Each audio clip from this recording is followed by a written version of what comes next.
આજ તો અચાનક જ જવું પડ્યું અમદાવાદ.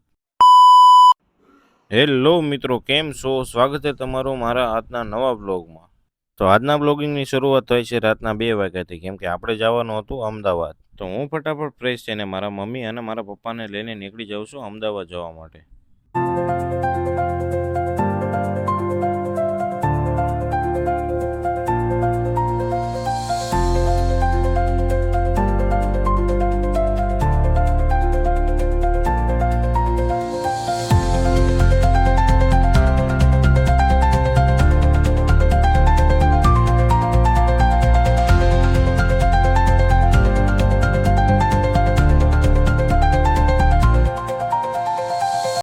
ફાઇનલી મિત્રો, અમે અમદાવાદ પહોંચી ગયા હતા.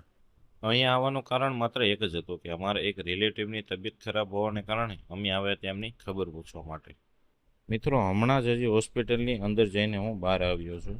ત્યાં ફોન અલાઉડ નહોતા, એની માટે હું ત્યાંનો વિડીયો નથી બનાવી શક્યો. પણ જે મેં સ્થિતિ જોઈને હું બહાર આવ્યો છું, એ સ્થિતિ જોતાં બહુ એ વખત પ્રાર્થના કરીશ કે આવી સ્થિતિ ભગવાન કોઈ દુશ્મનને પણ ના આપે. જોકે એ વ્યક્તિને અત્યારે સારું છે અને ડૉક્ટર માત્ર થોડાક દિવસની અંદર જ એમને રજા આપી દેશે. તો પણ હું ભગવાન પાસે માત્ર એક જ પ્રાર્થના કરીશ છે, ભગવાન ભલે નાના મોટું બધાને દુઃખ આપે, પણ કોઈને આવું દવાખાનું ના આપે. પછી બપોર થઈ ગયા હતા, તો હું મમ્મી પપ્પાને એક સાત્વિક ભોજન જમાડીને આપણે નીકળી જઈશું સુરત જવા માટે. મિત્રો, અત્યારે અમે જમી લીધું હતું, હવે અમે નીકળીશું સુરત જવા માટે. પાછળ બેઠેલા મારા પપ્પાને માત્ર એક જ વાતનું ટેન્શન હતું કે મને નીંદર ના આવે, કેમ કે મને ફોર વ્હીલ ચલાવતી વખતે નીંદર બહુ આવે છે.